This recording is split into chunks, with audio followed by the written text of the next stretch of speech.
This is Leisha Holmes, and I'm your host of the Recruitment podcast brought to you by Hoxo Media. I'm thrilled to be joined today on our channels by Kris Holland, who is the Director of Marketing and Communications for Charlton Morris. Welcome to you today, Kris. How are you? I'm all right. Yeah, I'm not bad. Thanks. Thanks for having me. You're very welcome. So for those who are not familiar yet with your business, do you want to give us an introduction and talk to us about what you do? Yep, sure. So at Charlton Morris, we are a mid to senior level traditionally search firm, but we're just moving into the contract space with 3 divisions. So we specialize in life science, industrial, and medical, sort of MedTech, med devices. Our USP, I suppose, and I know it's a lot of companies' USP, is that we are specialists in the markets we serve. Each of our consultants works in a very, very, very specific niche of those sectors. But then I suppose what we do, or try and do differently, is create an awful lot of content to allow our consultants to really put the money where the mouth is and stand out and justify the fact they are specialists. So yeah, that's what we've been doing that now for probably 4 or 5 years, and yeah, it's been an interesting journey. Yeah, definitely. And our paths collided actually in the Clubhouse room, which is one of the things we're going to come on to talk about in a little while. But I think, your introduction is, I think what makes you stand out, because you have already been doing content marketing before everybody jumped on it in COVID, which I think is quite an honest thing to say, myself included. So I think, looking at the audience that we've got, where it's recruitment leaders and aspiring recruitment leaders, they'll be interested to hear your testimonies to, how you were managing that as a scalable business. You're growing, you talked about, developing contract now, you've got 3 different market areas. How do you sort of make sure you've got that growth as a scalable business whilst allowing your individual consultants to focus on personal brands? How do they not collide? I think it's a question of process. It's a question of process and prioritizing. So I first moved into marketing after working as a consultant for a couple of years. And I think that this might just be making excuses for not knowing what I'm on about, but it meant that I didn't necessarily have like a traditional marketing education, shall we say. And it meant that when I made that switch, I was just always super targeted in terms of, from a marketing perspective, what would generate revenue for us. Mm-hmm. I didn't get sort of bogged down with the minutiae of marketing stuff that you can get bogged down in. Mm-hmm. So I think that just focusing on the stuff that's important is key, really, because it gives you more time to do it, which in this case is content and scaling up the business and helping those personal brands. But then it's also, as I say, that matter of process, and firstly creating a culture whereby marketing is appreciated, where the value of content is appreciated by consultants and they see it as their USP as well. But then evolving that to a point whereby the consultants bring the ideas to us, and we have that system in place where everything's consultant led. So it skips out probably the most time consuming part of content creation, which is traditionally research and going away and trying to think of the ideas and then trying to get buy-in and then being like, look, will you please share this? It doesn't work like that for us, because we've got a consultant saying, I'm really excited about this. This is a really big thing and I'd love to create something about it. And then once you've got that, as I say, it's a culture thing and really celebrating successes and going into the less exciting side of it, which is tracking things through like your CRM and making sure that it's all mapped out. So the few different steps to it really is to how we've done it and how I would suggest, I suppose, others do it. And I think that for me, that's the key for why I think this is the only way to do it, is that you've made a really good point there. It's about candidate buy-in, because what you don't want is an employee, a team member not seeing the value. You are creating insights and value for your customer base.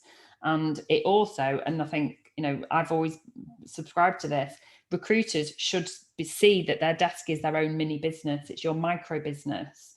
And so you should be responsible for agreeing fees. You should be responsible for when the client's going to pay you. So on the top line, you know, understanding commerciality, but really getting under the nitty gritty of what's driving your market. And by having those conversations, and I know we're going to come on to the podcast that you have for your consultants, you're driving real conversations with your, whether it's with business leaders, whether you're working in analytics, whether you're working in data, whether you're working in medcoms, it doesn't matter. You will then know what that market wants to know about, and it makes you stand out. You become that go-to person. So for me, it's the only way to do it. And I think it's important that you would talk about tracking it. I mean, as soon as you start to talk about analytics and ROI, a lot of recruiters will switch off. But actually, is it working?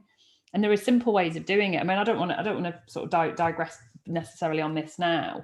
So I do want to, I mean, the thing that stood out for me on when we were both in that Clubhouse room is that you've got, as a business, you've got CM Conversations, which is your podcast. So talk to us about how that actually works then. Yeah, so we don't,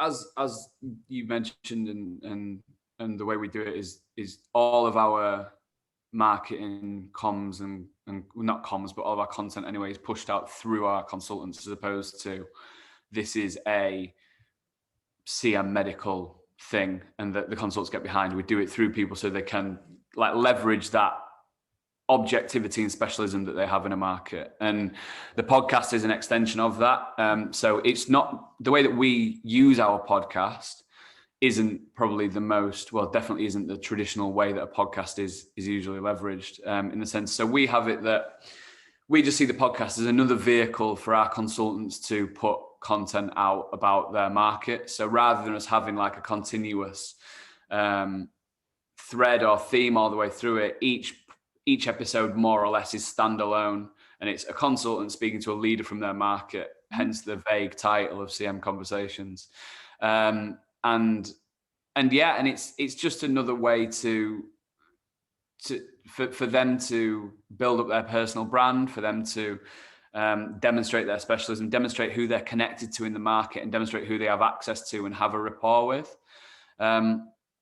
So yeah, our podcast isn't really, all of our content is much more sort of BD focused and always has the clients in mind and what we want to do with it and how we want to use it to generate revenue. And the podcast is just another example of that. It's also, you know, occasionally we do work with clients. We interview clients on podcasts as well. And then that has the added benefit of really helping with searches that we're conducting. You know, the vast majority of work we do is retained, and we want to give a little bit more for that, you know, that upfront payment that everyone's aware of, and whatever your thoughts are on it, we are massive advocates of it. And so by speaking to a client on the podcast about not something about just sort of promoting them, but then that can help bolster the search. We can say, look, we're actually working with these guys. They've got a really inspirational CEO. Have a listen and see what you think. It's real. It's something tangible for a potential hire for your client to go and listen to. It's not to contrive them, because actually it's there forever, isn't it? It's content forever. I totally agree with that. And I think your consultants must just feel so bought into your culture. I've not actually discussed this with you off air, but are your consultants targeted then to do podcasts and to share content? Is that now I won't say KPI, but is it something that you're actually commercially targeting them to do? It isn't. It isn't.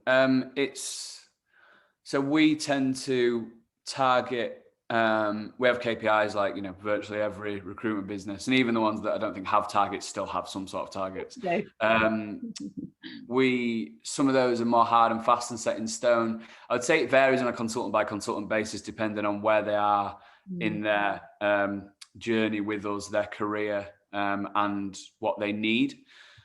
We really urge. We've got no jobs on our website.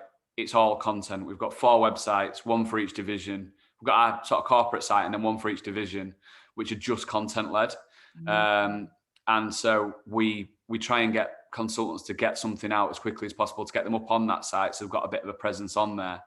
But we don't really KPI it, because for us, for me and for my team, that buy-in's so important that we don't want it to just be, you've got to do this to tick a box. Yeah. Because it's really important that for me to demonstrate the value of it, that we work with the consultants to get it out and to make campaigns out of it and to turn it into revenue. And at the end of the day, like, we're still a recruitment company. And I think that the baseline attitude to whatever you put out as a company is, yes, this is great, it's valuable, and it's your network, but we're still a recruitment company putting this out. And people don't tend to listen to recruitment companies. So it's still on the consultant to put the work in to get it out and use it in their networking process. Yeah. You become known as an industry expert. You're not just seen as a recruiter then, you're seen as an industry expert. We don't have jobs on our website either, actually. And I thought we were quite rare in that. So it's good to hear, because I think the world has moved on from that. And it shows that you are very client-centric then, which I think, again, is a very big USP for your business. So we met in a Clubhouse room virtually. And as we record this in February 2021, or back end of February, it's still very early days in the UK for Clubhouse. I believe in Australia, it's still not even really taken off. Obviously, America is where it started. What's your experience been so far? And again, as part of a marketing strategy, do you think that's something that people should be thinking about incorporating? My experience of it so far are sporadic.